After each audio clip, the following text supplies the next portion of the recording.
Oh, hey, I didn't see you there. Hey, I have a question for you. What do you think we'll find if we flip that log? Let's find out.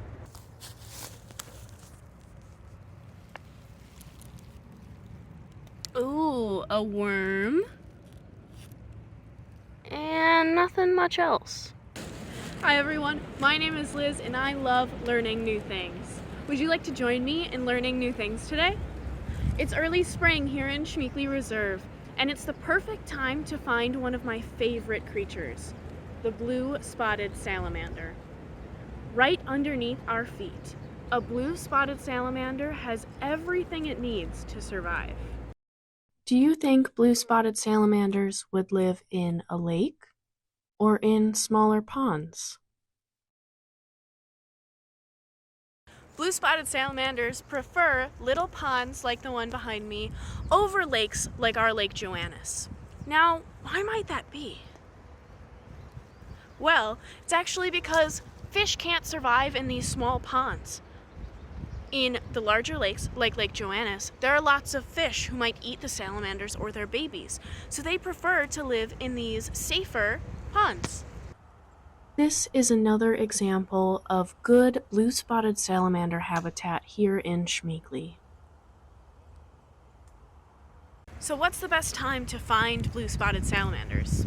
Actually, right now. It's early spring and it's been raining a little bit and the weather is just starting to warm up. They're just like me. I start to go outside once the weather gets nicer and warmer after a long cold winter, and that's when our blue-spotted salamanders are becoming active again as well.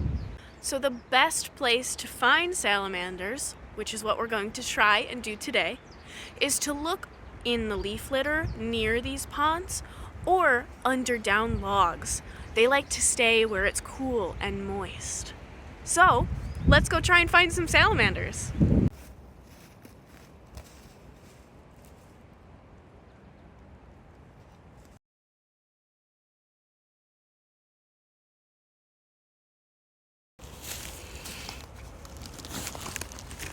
Ooh, a slug.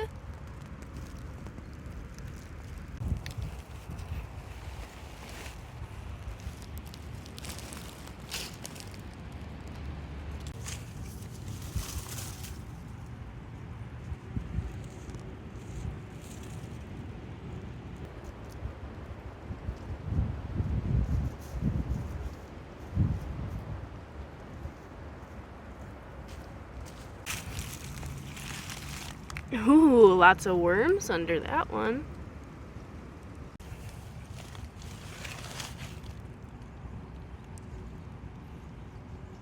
Nothing. So we didn't end up finding any salamanders today, but that's okay because we found something really cool as well. We found a bunch of food that they eat. Blue-spotted salamanders will eat those worms, slugs, and crunchy little bugs that we found all under those logs that we just flipped.